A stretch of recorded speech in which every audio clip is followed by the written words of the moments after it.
Baik, Assalamualaikum warahmatullahi wabarakatuh. Halo rekan-rekan semua. Pertama-tama, marilah kita ucapkan puja dan puji syukur atas kehadirat Allah Subhanahu wa Ta'ala yang telah melimpahkan rahmat dan hidayahnya kepada kita semua, sehingga kita masih dapat bisa berdiskusi dengan keadaan sehat walafiat. Tak lupa salawat dan salam kita ucapkan kepada junjungan kita Nabi besar Muhammad Shallallahu Alaihi Wasallam yang telah membawa kita dari alam jahiliyah menuju alam yang penuh dengan teknologi seperti kita rasakan pada saat ini. Baik, di sini saya Bagus Imam Syafi'i dengan NIM 2300442. Di sini saya sebagai moderator akan memimpin jalannya diskusi kita pada hari ini, yaitu membahas tentang teori belajar humanisme dari kelompok 5.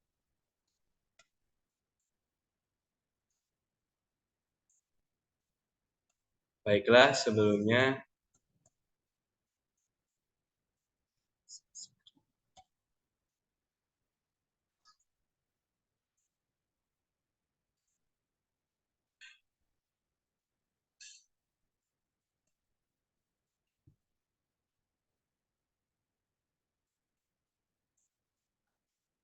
materi kita pada hari ini yaitu teori belajar humanisme dalam pembelajaran. Sebelumnya saya akan memperkenalkan rekan-rekan saya, yaitu Siti Nabila dengan NIM 23004-036, Sofi Fadila 23004-045, Najwa Islami 23004-026. Baiklah, saya akan menyampaikan sesi-sesi pada hari ini, yaitu sesi penyampaian materi, sesi penambahan materi, sesi kritik dan saran, dan juga sesi penutupan. Baiklah, kita akan masuk kepada sesi pemateri yang materi pertama akan disampaikan kepada Saudari Najwa. Kepada Saudari Najwa, saya persilahkan. Baik, terima kasih kepada moderator. Saya sebagai pemateri pertama akan membahas tentang pengertian belajar menurut teori humanisme. Menurut teori humanisme, proses belajar harus dimulai dan ditunjukkan untuk meningkatkan martabat manusia itu sendiri. Oleh karena belajar humanisme lebih abstrak dan mendekati bidang filsafat, teori kepribadian, dan psikoterapi daripada bidang psikologi belajar. Teori humanisme sangat menekankan isi yang dipelajari daripada proses belajar itu sendiri. Teori humanistik berpendapat bahwa teori belajar apapun dapat dimanfaatkan selama tujuannya adalah untuk meningkatkan martabat manusia, yaitu mencapai aktualisasi diri, pemahaman diri, dan pencapaian diri orang yang belajar secara optimal. Pemahaman terhadap belajar yang diidealkan memungkinkan teori humanistik untuk memanfaatkan teori belajar apapun asalkan tujuannya adalah untuk meningkatkan martabat manusia. Hal ini membuat teori humanisme menjadi sangat eklektik. Teori humanisme merupakan suatu pendekatan dalam bidang psikologi dan pendidikan yang melihat manusia sebagai entitas unik dan aktif dalam evolusinya. Fokus utama dari pendekatan ini adalah perkembangan potensi manusia dan mencapai aktualisasi diri sebagai tujuan utama. Salah satu ciri penting dari teori humanisme adalah bahwa dorongan utamanya adalah keinginan untuk mencapai aktualisasi diri yang berarti mencapai potensi penuh dan menjadi individu yang sepenuhnya berkembang. Individu dianggap memiliki dorongan alamiah untuk mengembangkan keterampilan, mencapai tujuan pribadi, dan mencari makna dalam hidup. Penting untuk diakui bahwa teori humanisme, pemahaman diri, dan pengakuan pribadi memiliki peran yang sangat penting. Manusia dianggap sebagai individu yang memiliki kemampuan untuk mengambil keputusan sendiri, kreativitas untuk menciptakan, dan kebebasan untuk membentuk kehidupan mereka sesuai dengan nilai dan tujuan pribadi. Dengan demikian, teori humanisme dengan pandangannya yang eklektik, yaitu dengan cara memanfaatkan atau merangkum berbagai teori belajar dengan tujuan untuk meningkatkan martabat manusia. Bukan hanya mungkin untuk dilakukan, tetapi memang harus dilakukan. Baik, sekian materi dari saya kembalikan kepada moderator. Baik, terima kasih kepada Saudari Najwa telah menjelaskan materi pertama. Untuk materi kedua akan dijelaskan kepada saya sendiri sebagai moderator. Baik, materi kedua yaitu B. Tokoh-tokoh dalam teori humanisme. Tokoh-tokoh dalam teori humanisme yaitu ada beberapa. Pandangan para tokoh penganut aliran humanisme terhadap belajar. Banyak tokoh penganut aliran humanisme diantaranya adalah Kolb. Kolb adalah tokoh yang terkenal dalam belajar 4 tahapnya. Tahap-tahap belajar dalam Kolb mengidentifikasi 4 tahap belajar yaitu pengalaman konkret, pengalaman aktif dan reflektif, konseptualisasi dan eksperimentasi aktif. Yang kedua yaitu ada tokoh Hani dan Mumford. Gaya belajar Hani dan Mumford menggolongkan siswa ke dalam 4 gaya belajar, yaitu aktivis, reflektor, teoritis, dan pragmatis. Yang ketiga yaitu Habermas. Tipe belajar Habermas membagi tipe belajar menjadi teknis, praktis, dan emansipatoris. Selanjutnya yaitu taksonomi Bloom, domain kognitif. Bloom dan Cardwell mengembangkan taksonomi yang mencakup 3 domain.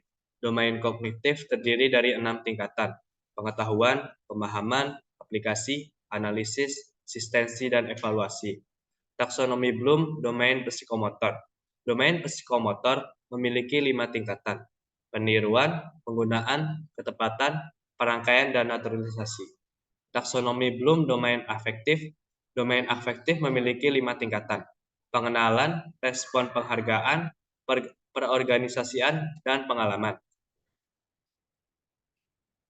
Selanjutnya, fokus pada pengalaman konkret menurut Kolb. Awal pembelajaran di mana individu mengalami dan merasakan kejadian tanpa memiliki kesadaran penuh tentang hakikatnya.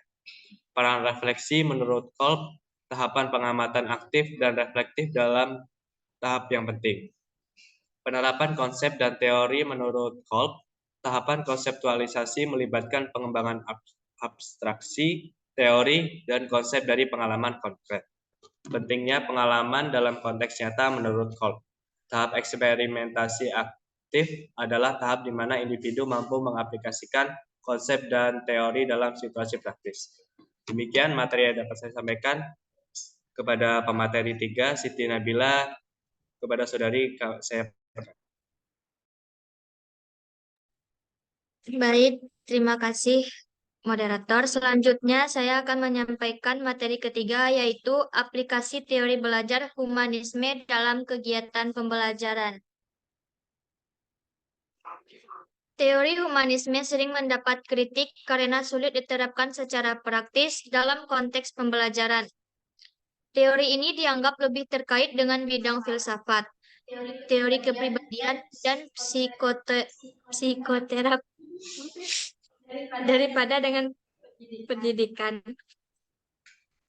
Sehingga sulit untuk menerapkannya dalam langkah-langkah yang lebih konkret dan praktis.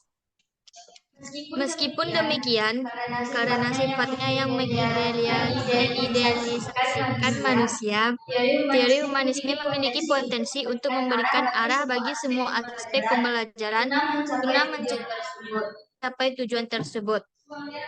Seluruh komponen pendidikan termasuk tujuan pendidikan diarahkan pada pembentukan manusia yang ideal dan mampu mencapai aktualisasi diri sesuai dengan ciptanya. Oleh karena itu, penting untuk memperhatikan perkembangan peserta didik dalam mengaktualisasikan dirinya, pemahaman mereka terhadap diri sendiri, dan realisasi potensi diri. Guru perlu mempertimbangkan pengalaman emosional dan karakteristik khusus individu saat merencanakan pembelajaran. Seseorang akan belajar dengan efektif jika memahami dirinya sendiri dan dapat membuat pilihan-pilihan bebas terkait perkembangannya. Meskipun teori humanisme sulit diimplementasikan secara praktis dan operasional dalam langkah-langkah pembelajaran, kontribusinya sangat berharga. Ide-ide, konsep, taksonomi, dan tujuan yang telah dirumuskan dalam teori ini dapat membantu para pendidik dan guru memahami esensi psikologi manusia.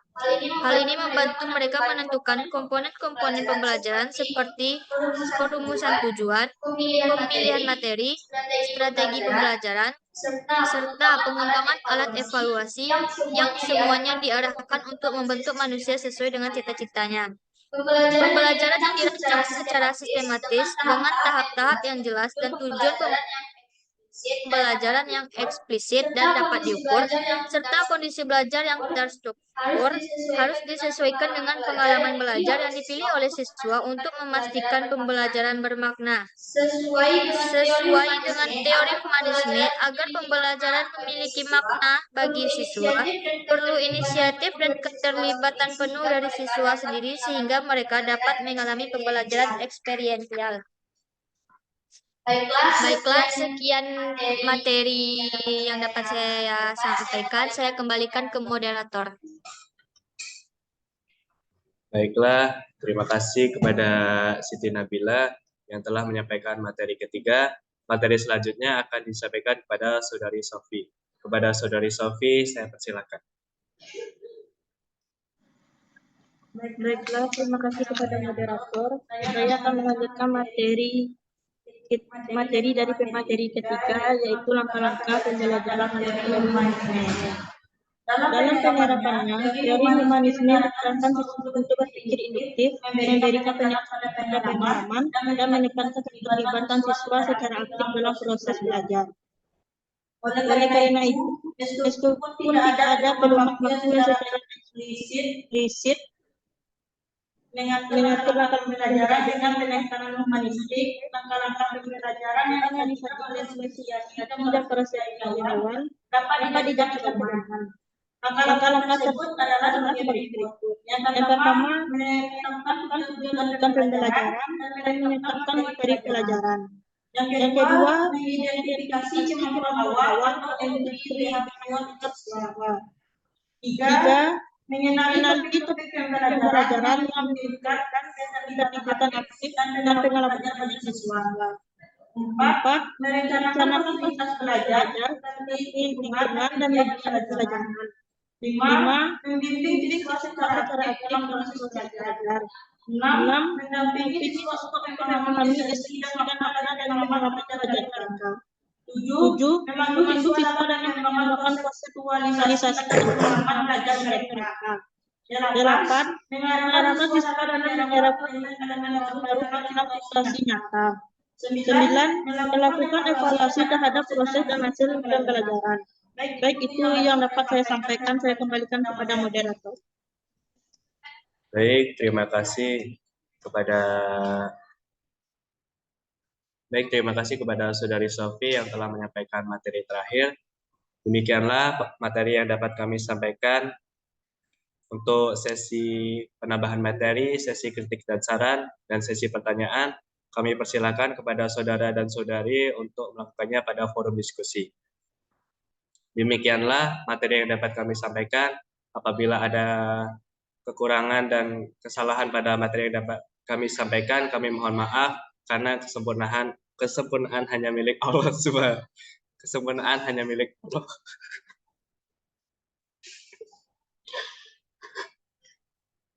Kesempurnaan hanya milik Allah Subhanahu wa taala. Demikianlah materi yang dapat kami sampaikan. Kurang dan lebihnya saya mohon maaf. Saya akhiri, wabillahi taufiq wal hidayah. Wassalamualaikum warahmatullahi wabarakatuh.